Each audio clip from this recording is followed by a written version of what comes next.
I hate them. I hate them all. Today we're talking about The Chase by Elle Kennedy. I have thoughts. I don't have a lot of thoughts. Actually, I think I do have a lot of thoughts. But they are big thoughts. Number one, I hate summer. Like with a passion, I hate summer, okay? I know we're doing the whole ADHD, high energy, bold girl thing. Like, there's nothing wrong with that. Absolutely. Like, I have no problem with that kind of character. Summer is horrible, though. Like, flat out horrible, okay? She's sleazy. She jumps to conclusions. She's flat out mean to people. She's flat out mean to this person that she's trying to claim she's, like, obsessed with. No, you're just mean to him, right? I don't like her. I don't like her. And the girl power crap. Like, give me a break. Honestly, give me a break. Give me a break. Do I think girls have power? Absolutely. I am a girl. Talking about having power and being confident and capable, though, I mean, it just dilutes your impact and makes you sound like a ridiculous dweeb. Listen, men aren't marching around saying, I'm powerful. They just are, okay? They just are powerful. And we are just powerful too, okay? We just are as well. Talking about it, though, it just makes you sound like obnoxious and annoying. And that's exactly what Summer is, obnoxious and annoying. She also has all of these expectations about what she thinks Fitz should be, and that's exactly what Fitz is not, okay? Like, everything that she's like, oh, well, he's not this and he's not that, and like, oh my word, he's such a jerk because he's not like this, he's not like me. But like, that's not what Fitz is. Fitz is literally like this quiet, introverted, like keeps to himself kind of dude, and she's like, oh, he's a jerk because that's who he is. He needs to be like me in order for me to like him. Well, that's just not gonna work, Summer, because that's not what Fitz is, right? You're obsessed with this guy, but you're trying to make him like you. Like, it doesn't work like that. It never has worked like that. And so, since he's not exactly like her, she jumps to the conclusion that he is a prickhole that hates her. I'm sorry, Summer, but not everything is about you. He's just a quiet introvert.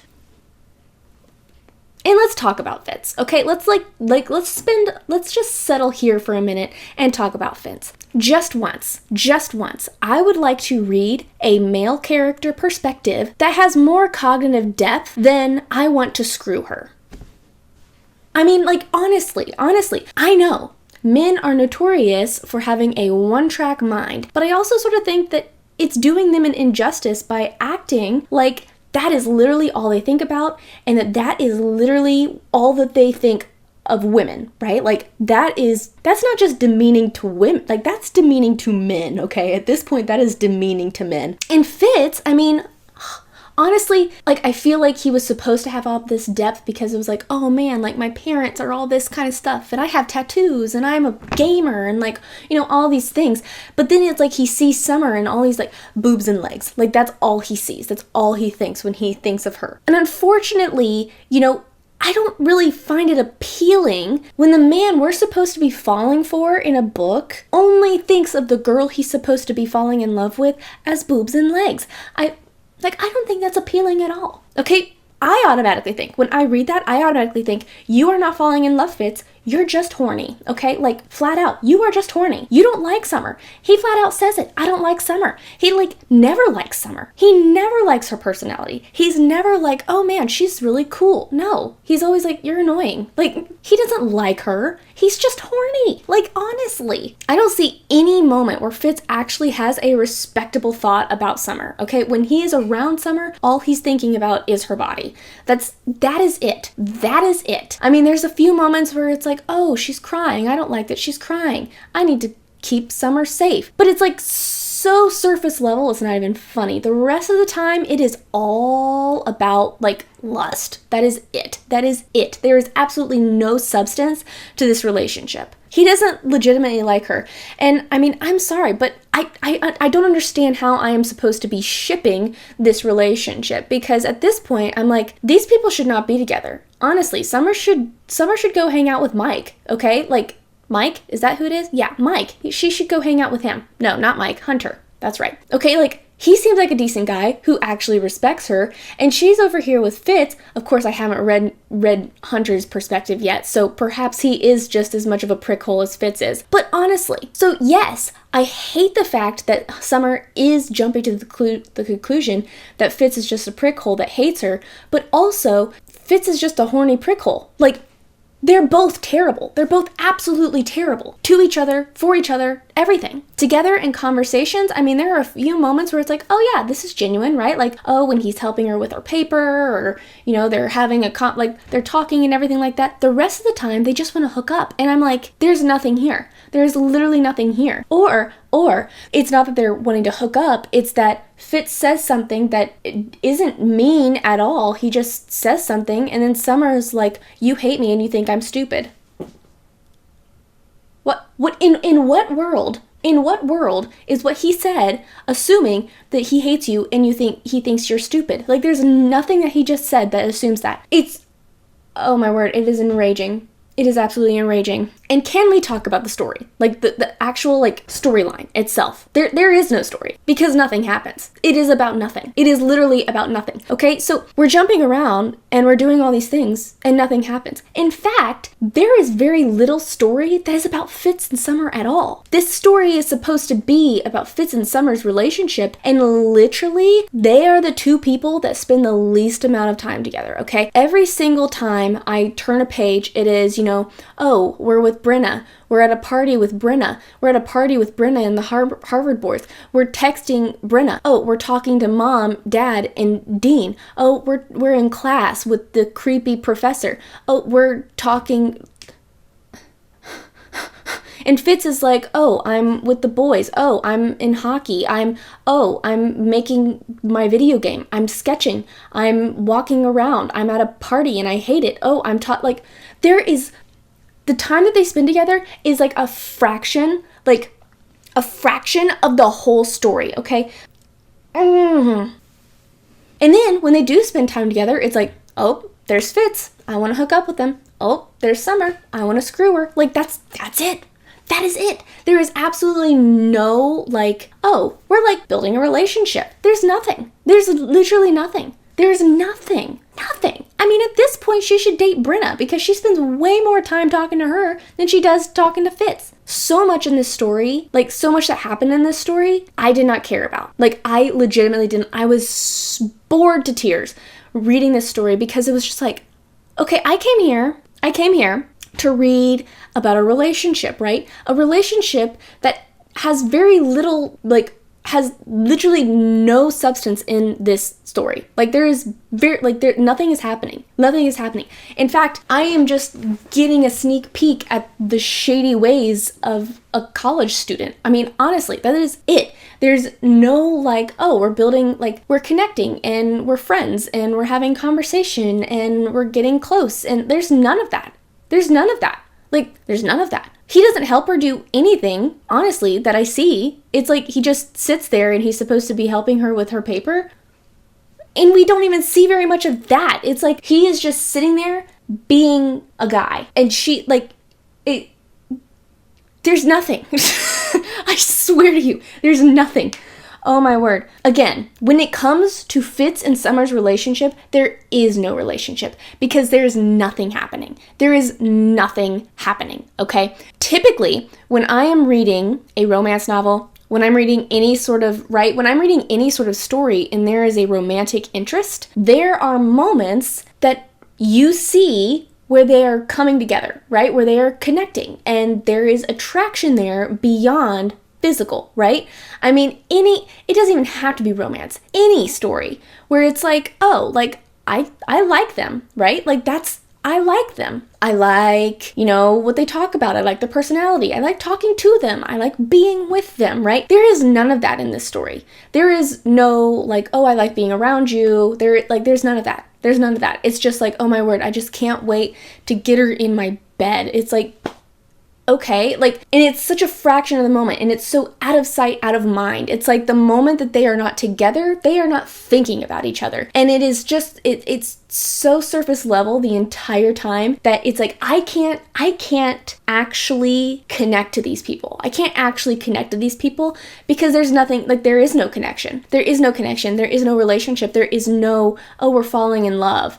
It's like, and then at the end, they're like, oh, I love you. Like, what are you, really? Really? Are you actually in love? Probably not, because you don't talk, right? Like, you do not talk. And so no.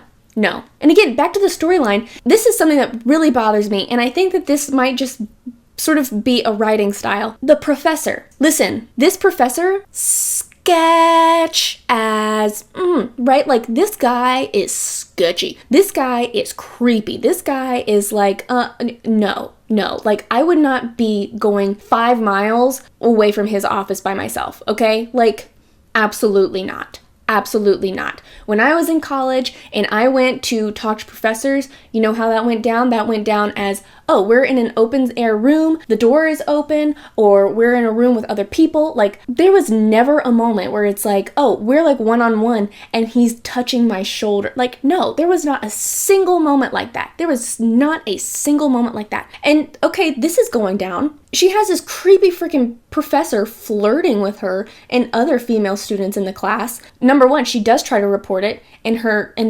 advisor like shuts her down and all this kind of stuff. And then the whole situation ends in this super lackluster, let down sort of way because she gives him a karate chop in the bathroom when he's trying to suck face with this other girl that doesn't want it. What? Okay, listen. So when I am reading a story, I typically want the tragedy to happen to the main character, not someone else. I typically want something to happen to the main character that they have to overcome and that they have to deal with and that they have to either rescue themselves from or be rescued from. None of that happens. No, she karate chops this creepy freaking professor in the bathroom, and then she calls her daddy and tattles on the dean. I'm like, this is so lame. This is such a lame situation, okay? So typically, it's like, you sort of get your kicks with a romance novel where it's like, oh yeah, our male character or whatever, our other character comes in and like somehow saves the day, right? Like maybe in a super big gesture, maybe like whatever. But somehow somebody else comes in and saves the day, right? There's none of that. I'm like, Fitz is just hanging out at home. Fitz is literally just hanging out at home, and she's like, oh, you can stay at home. I'm just gonna call my daddy now, okay? Like, I feel much better with you being at... Like, oh my gosh. None of the romance novel needs were being met from this story. And it all comes back down to the girl power crap. Oh my gosh. Listen, there are paragraphs upon paragraphs about how, how strong and confident women are and how women deserve all these things. And there are paragraphs upon paragraphs about pep talks and cat fights and men suck, right? Like there are just, I'm sorry, is this a romance novel or not? Okay, I read romance novels because I'm looking for a relationship. Okay, I'm looking for a relationship. I'm looking for a relationship that I can be invested in and that I can be like, oh yeah, like I can connect to, right? There was no relationship. And I'm looking for mutual respect between men and women. Okay, that's what I'm looking for. Mutual respect. I'm looking for mutual respect where it's like, we both meet a need. Okay? There is none of that. In this, okay? Here's what is in here, okay? All Fitz sees is boobs. That's literally all he sees when he looks at Summer. Boobs. Great. All Summer sees is girl power, men suck. I'm sorry, but you're not going to get very far in a relationship with somebody when you are saying that you have the ideal gender and that their gender is less than. I'm sorry. And that is precisely what Summer does the entire time. She's basically demeaning men the entire time, putting herself and all women on this pedestal and then fighting with women. And that, it is just this applause for toxic female behavior. And I'm it was so annoying. It was beyond. Listen, guys, I spent a period of time as under the guise of this boss babe culture, okay? Listen, I was the picture of, oh, I'm a boss babe, right? It's not pretty. It's not cute. Boys don't fall in love with it. Girls don't fall in love with it. You alienate yourself from people, you lose friends, and you ruin relationships. And here we're looking at it as if it is the ideal way to approach your life. It is not. It is toxic and it is hurtful. And I mean, listen, I don't care what gender you are. I don't care, like, I don't care what you identify as. I don't care, okay? But here's the thing, you do not demean someone else, and you do not demean what someone else is. That, like, I don't care that we live in a patriarchal system. Like, I don't care. I legitimately do not care, okay? You do not demean anyone, okay? The moment you demean someone is the moment you lose all credibility. And that is precisely what is happening here, is that there is people being demeaned and objectified, and No. There is a soapbox and an agenda here, and I'm gonna be really honest. The soapbox that was being written and the agenda that was trying to be pushed, it made absolutely no impact because it was annoying and regressive. Summer is overbearing. No, I'm sorry. I have strong feelings, and this book brought a lot of things out of me that it was just like, oh man, no, this isn't okay. Okay? This situation, listen, I run the other direction when I encounter girls like Summer. I run the other direction when I encounter men like Fitz. I run, okay?